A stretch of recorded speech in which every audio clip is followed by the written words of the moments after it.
21/6/2025 প্রাত মুরলি। ওম শান্তি। বাপ-দাদা মধুবন। বাবা বলেছেন, মিষ্টি বাচ্চারা, তোমাদের এই স্মৃতি ফিরে এসেছে যে আমরা 84 জন্মের চক্র পূর্ণ করেছি। এখন ফিরে যাচ্ছি নিজেদের ঘর শান্তিধামে। ঘরে ফেরার আর অল্প সময় বাকি রয়েছে। তো আজকের প্রশ্ন, যে সকল বাচ্চাদের ঘরে ফেরার স্মৃতি থাকে তাদের লক্ষণ কেমন হবে? উত্তর, তারা এই পুরনো দুনিয়াকে দেখেও দেখবে না। তাদের মধ্যে অসীম জগতের বৈরাগ্য আসবে। কাজকর্ম বা ব্যবসা আদির মধ্যে থেকেও হালকা থাকবে। এদিকে ওদিকের পরনিন্দা পরচর্চায় নিজেদের সময় নষ্ট করবে না। নিজেদেরকে এই দুনিয়ায় অতিথি হিসেবে মনে করবে। ওম শান্তি। কেবলমাত্র তোমরা অর্থাৎ সঙ্গমযোগী ব্রাহ্মণ বাচ্চারাই জানো যে আমরা এখন অতি স্বল্প সময়ের জন্য এই পুরনো দুনিয়ার অতিথি। তোমাদের সত্যিকারের ঘর হলো শান্তিধাম। শান্তিধাম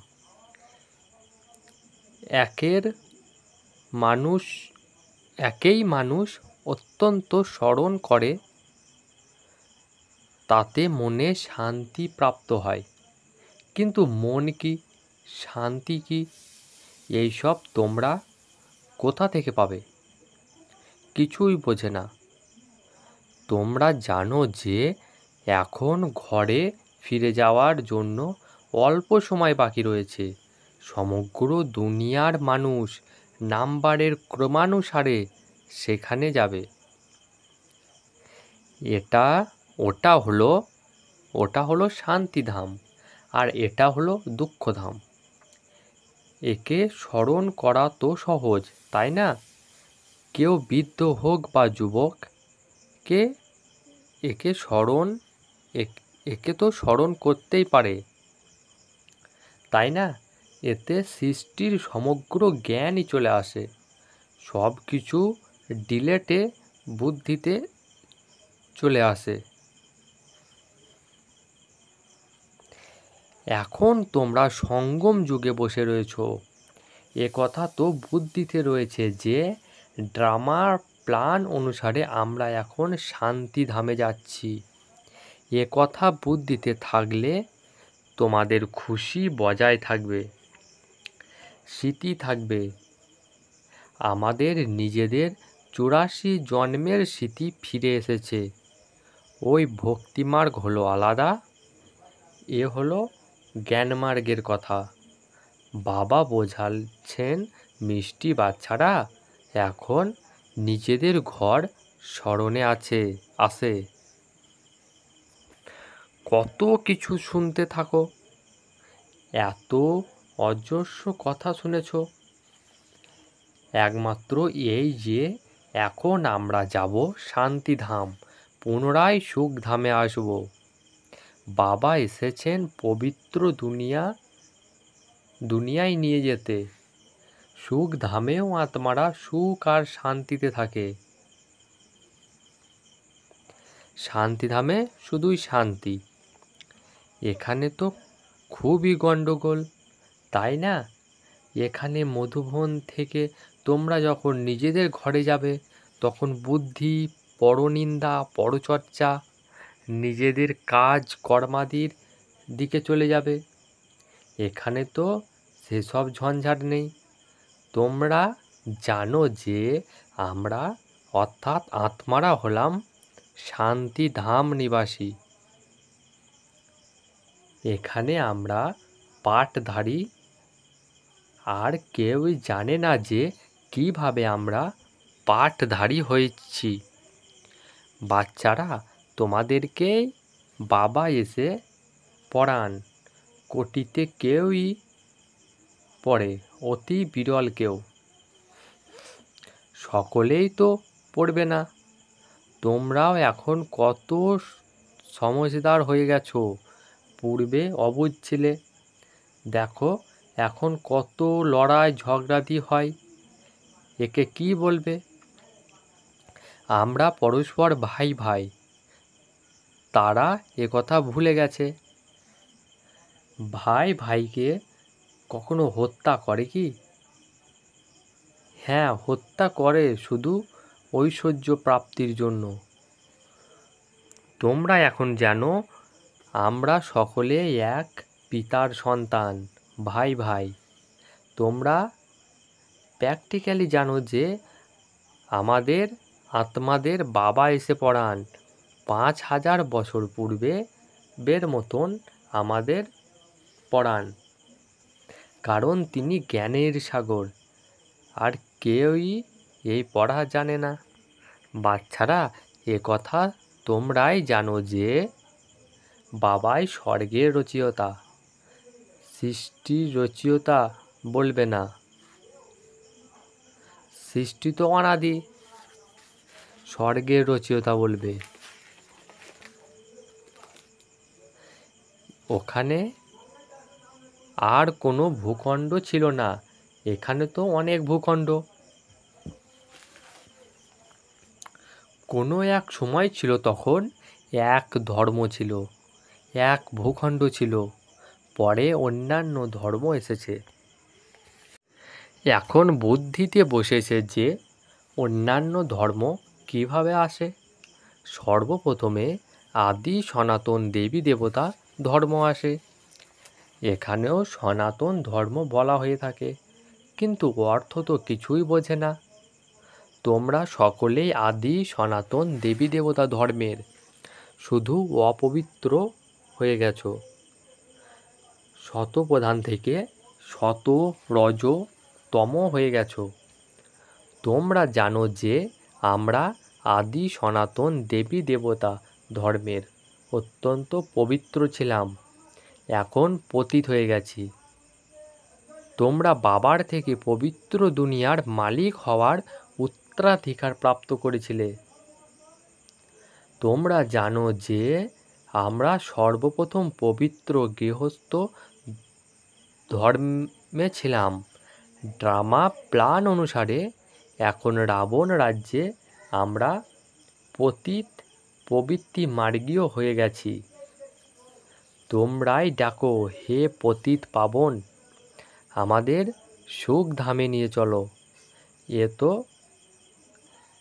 কালকের কথা, কাল তোমরা পবিত্র ছিলে, আজ অপবিত্র হয়ে আমাকে ডাকছ। আত্মা অপবিত্র হয়ে গেছে, আত্মাই আহ্বান করে যে বাবা এসে আমাদেরকে পুনরায় পবিত্র করো। বাবা বলেন, এখন এই অন্তিম জন্মে পবিত্র হও, পুনরায় তোমরা 21 জন্মের জন্য অত্যন্ত সুখী হয়ে যাবে। বাবা অতি ভালো ভালো কথা শোনান, খারাপ জিনিস ত্যাগ করান বা খারাপ অভ্যাস ত্যাগ করান। তোমরা দেবতা ছিলে, তাই না? এখন পুনরায় হতে হবে, পবিত্র হও। কত সহজ, উপার্জন অনেক বৃহৎ। বাচ্চারা, তোমাদের বুদ্ধিতে এখন শিব বাবা এসেছেন, প্রতি 5,000 বছর পর আসেন। পুরনো দুনিয়া থেকে নতুন অবশ্যই হয়, একথা আর কেউ বলতে পারে না। শাস্ত্রে কলিযুগের আয়ু অতি দীর্ঘ করে দিয়েছে, এই সবই ড্রামায় নির্ধারিত। বাচ্চারা, এখন তোমরা পাপ থেকে মুক্ত হওয়ার পুরুষার্থ করো।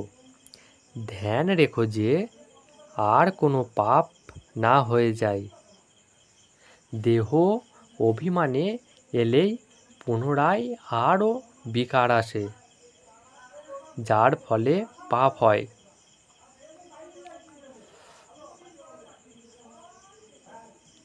তাই ভূতগুলিকে তাড়িয়ে দিতে হবে। এই দুনিয়ার কোনো বস্তুর প্রতি যেন মোহ না থাকে, এই পুরনো দুনিয়ার প্রতি যেন বৈরাগ্য আসে।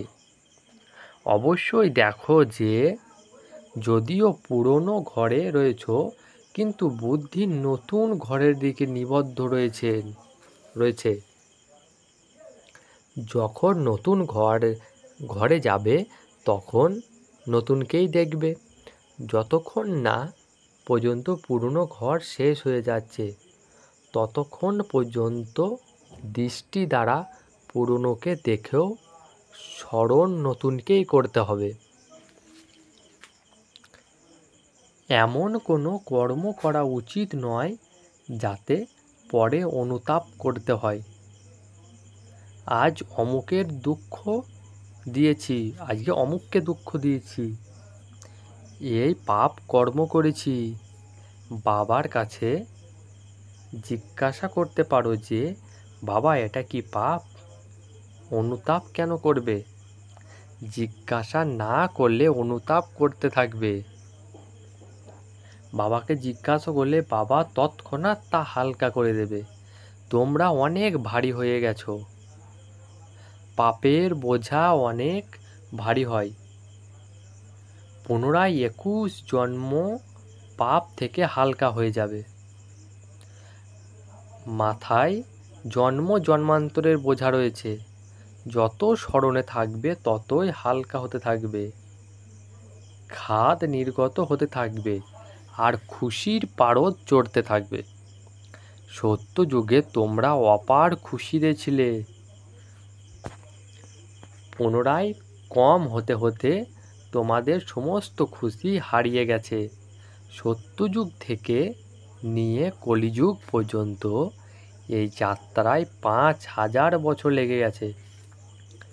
স্বর্গ থেকে নরক গমনের যাত্রায় তোমরা এখন জেনেছ যে আমরা স্বর্গ থেকে নরকে কিভাবে এসেছি। এখন পুনরায় তোমরা নরক থেকে স্বর্গে যাচ্ছ। 1 সেকেন্ডে জীবন মুক্তি। বাবাকে চিনেছ। বাবা যখন এসেছেন তখন অবশ্যই আমাদের স্বর্গে নিয়ে যাবেন।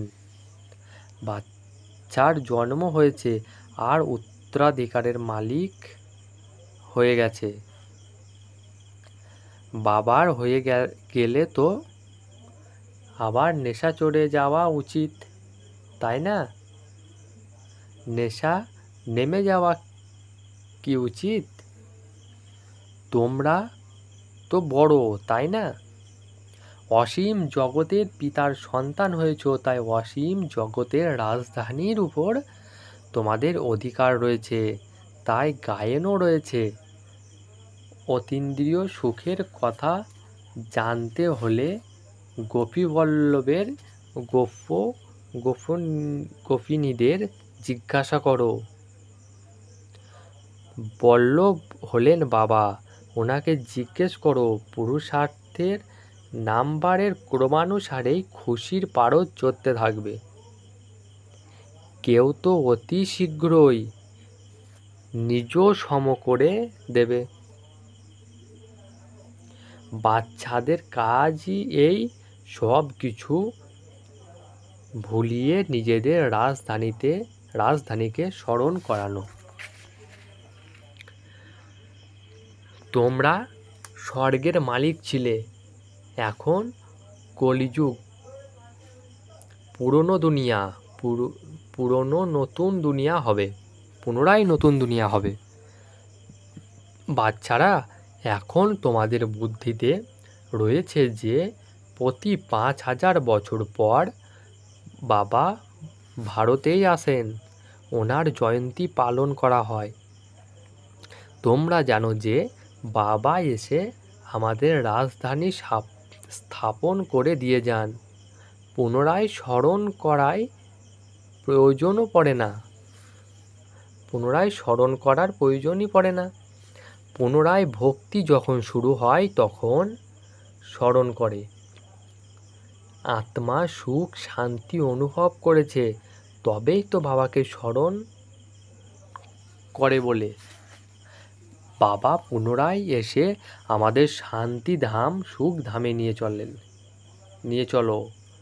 বাচ্চারা, এখন তোমরা জানো তিনি আমাদের পিতাও, শিক্ষক ও সদ্গুরু। সৃষ্টির আদি মধ্য অন্তের চক্র, 84 জন্মের জ্ঞান তোমাদের বুদ্ধিতে রয়েছে।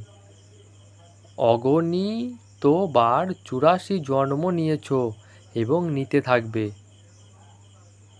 এর অন্ত কখনো হয় না। তোমাদের বুদ্ধিতে এই চক্র রয়েছে। প্রতি মুহূর্তে স্বদর্শন চক্র স্মরণে আসা উচিত। এ হলো মন্নানা ভব। যত বাবাকে স্মরণ করবে ততই পাপ ভস্মীভূত হবে। তোমরা যখন কর্মাতীত অবস্থায় সমীপে পৌঁছে যাবে তখন তোমাদের দ্বারা কোনো বিকর্ম হবে না। এখন অল্প স্বল্প বিকর্ম হয়ে যায়। সম্পূর্ণ কর্মাতীত অবস্থায় এখন হয়েছে কি? সম্পূর্ণ কর্মাতীত অবস্থায় এখন হয়েছে কি? না, হয়নি। এই বাবা, ব্রহ্মা বাবা তোমাদের মতন স্টুডেন্ট, পড়ায় শিব বাবা। যদিও ওনার মধ্যে প্রবেশ করেন তথাপি উনিও স্টুডেন্ট। এ হলো নতুন কথা। এখন শুধু তোমরা বাবাকে আর সৃষ্টি চক্রকে স্মরণ করো। ওটা হলো ভক্তি মার্গ, এটা হলো জ্ঞান মার্গ। রাত দিনের পার্থক্য। ওখানে কত কাঁসর ঘণ্টাদি বাজানো হয়, এখানে শুধু স্মরণে থাকতে হয়। আত্মা তো অমর, অকাল, অখণ্ডত। এমন নয় যে অকাল মূর্তি কেবল বাবাই হন। তোমরাও অকাল মূর্তি আত্মার। এটি হলো ভ্রুকুটির সিংহাসন। অবশ্যই, তবে ভ্রুকুটিতে বসবে, পেটে কি বসবে? না, তা বসবে না। এখন তোমরা জানো যে আমরাই অর্থাৎ অকাল মূর্তি আত্মার আসন কোথায়? এই ভ্রুকুটির মধ্যভাগে আমাদের আসন রয়েছে। অমৃত স্বরে অকাল তখন রয়েছে, তাই না? অর্থ কিছুই বুঝতে পারে না। মহিমা কীর্তনও করা হয় অকাল মূর্তি ওনার, শিব বাবা। অকাল সিংহাসন কোথায় কেউ জানে না। এখন তোমরা জেনেছ যে আসন তো এটাই, ব্রহ্মার ভ্রুকুটি, যেখানে বসে শোনান। তাহলে আত্মা অবিনাশী, শরীর বিনাশী। আত্মার এ হলো অকাল সিংহাসন, সর্বদা এই অকাল সিংহাসনই থাকে। এ কথা তোমরাই জানো। তারা তো আবার আসন তৈরি করে তার নাম রেখে দিয়েছে। বাস্তবে অকাল আত্মা তো এখানেই বসে রয়েছে। তোমাদের বুদ্ধিতে এর অর্থ জানা রয়েছে। এক ওঙ্কার, এর অর্থ তোমরা বোঝো। মানুষ মন্দিরে গিয়ে বলে অচ্যুততম কেশবম, অর্থ কিছুই নেই, এমনি সত্যি করতে থাকে। অচ্যুততম কেশবম রাম নারায়ণম। এখন রাম কোথায়, নারায়ণ কোথায়? বাবা বলেন এসব হলো ভক্তি মার্গ। জ্ঞান মার্গ তো অতি সাধারণ। কোনো কথা জিজ্ঞাসা করবার পূর্বে বাবা এবং উত্তরাধিকারকে স্মরণ করো। কিন্তু সেই পরিশ্রম কারো দ্বারা হয় না, ভুলে যায়। একটি নাটকও আছে, মায়া এমন করে তো ভগবান অমন করেন। তোমরা বাবাকে স্মরণ করো, আর মায়া তোমাদের আরও ঝড়ের সম্মুখীন করে দেয়। মায়ার আদেশ, অতি শক্তিশালী হয়ে লড়ো। তোমরা সকলে এখন লড়াইয়ের ময়দানে রয়েছ। তোমরা জানো এখানে কোনো প্রকারের যোদ্ধা রয়েছে। কোন কোন প্রকারের যোদ্ধা রয়েছে? কেউ অতি দুর্বল, কেউ মধ্য প্রকারের দুর্বল, কেউ অতি তীক্ষ্ণ। সকলেই মায়ার সঙ্গে যুদ্ধ করবে, অতি গোপন যুদ্ধ, যে আন্ডারগ্রাউন্ড। সায়েন্টিস্টরাও আন্ডারগ্রাউন্ড বোমার ট্রায়াল করে। বাচ্চারা, তোমরা এও জানো ওরা নিজেদের মৃত্যুর জন্য সব কিছু করছে। তোমরা সম্পূর্ণ শান্তিতে বসে রয়েছ। ওদের হলো সায়েন্সের শক্তি। প্রাকৃতিক বিপর্যয়ও অনেক হচ্ছে, একে কেউই বশ করতে পারে না। এই কৃত্রিম বৃষ্টিপাতের জন্য চেষ্টা করছে। কৃত্রিম বৃষ্টি হলে শাক সবজি অধিক মাত্রায় হবে। বাচ্চারা, তোমরাও তো জানো যে যত বৃষ্টিপাত হোক, তথাপি প্রাকৃতিক বিপর্যয় অবশ্যই হবে। মুষলধারে বৃষ্টিপাত হবে, তখন কি করবে? একে বলা হয় প্রাকৃতিক বিপর্যয়। সত্যযুগে এমন হয় না। এখানে যা হয় পুনরায় তা বিনাশে সহায়তা করে। তোমাদের বুদ্ধিতে কথা রয়েছে যে আমরা যখন সত্যযুগে থাকব, তখন যমুনার উপকণ্ঠে আমাদের সোনার মহল থাকবে। আমরা অতি অল্প সংখ্যক ওখানে থাকব। প্রতি কল্পে এমন হয়ে থাকে। প্রথমে অল্প হয়ে পরে বৃক্ষ ঝাড় বৃদ্ধি পায়। ওখানে কোনো নোংরা বা খারাপ বস্তু থাকেই না। এখানে তো দেখি পাখিরাও নোংরা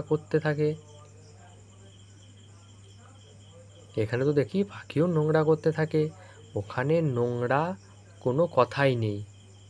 একে বলা হয় স্বর্গ। এখন তোমরা জানো যে আমরা দেবতা হই, তাহলে অন্তরে কত খুশি থাকা উচিত। বাবা বলেন, বাচ্চারা, তোমরা মায়ারূপী জিনের থেকে সুরক্ষিত থাকার জন্য আধ্যাত্মিক কার্যে ব্যস্ত হয়ে যাও।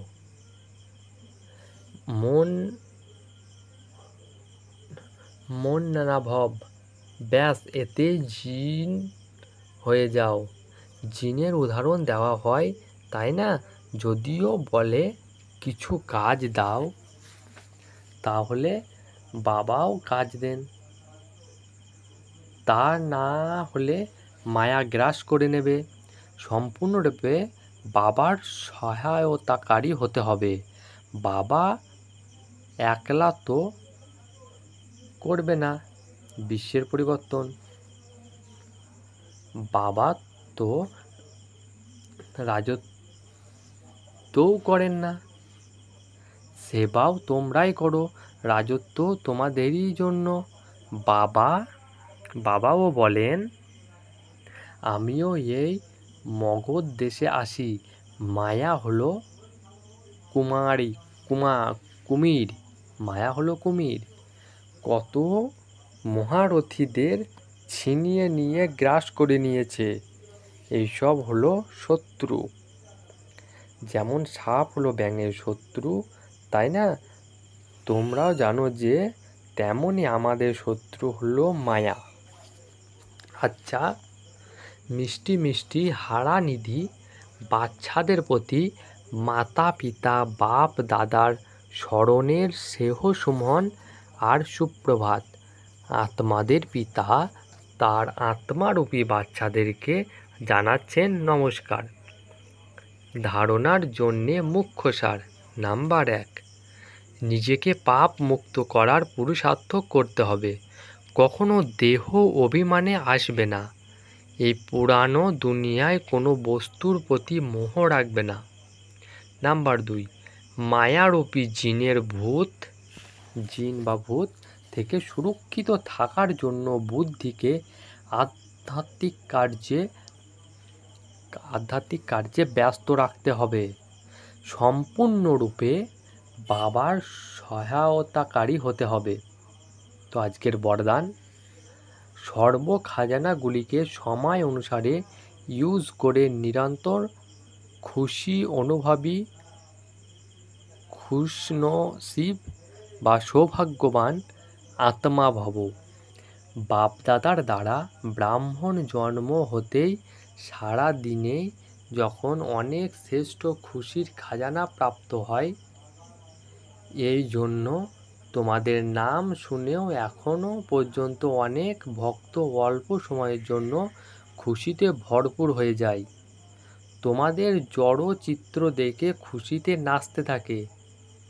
এই রকম তোমরা সবাই হলে সৌভাগ্যবান। অনেক খাজানা প্রাপ্ত হয়েছে, তোমরা কেবল সময় অনুসারে ইউজ করো। চাবিকে সদা সামনে রাখো, অর্থাৎ সদা স্মৃতিতে রাখো, আর স্মৃতিকে স্বরূপে নিয়ে এসো।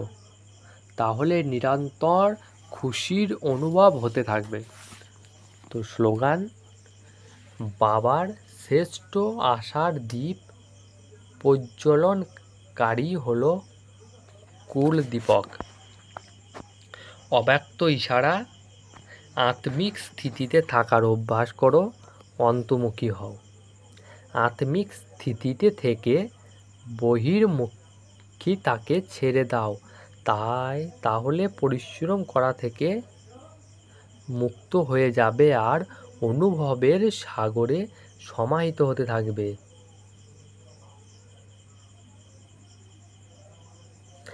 একটা দুটো অনুভব নয়, অগণিত অনুভব হবে। একটা দুটো অনুভব করে অনুভবের পুকুরে স্নান করো না। সাগরের সন্তান অনুভবের সাগরে সমাহিত হয়ে যায়। তো আজ এখানেই শেষ করছি। ওম শান্তি।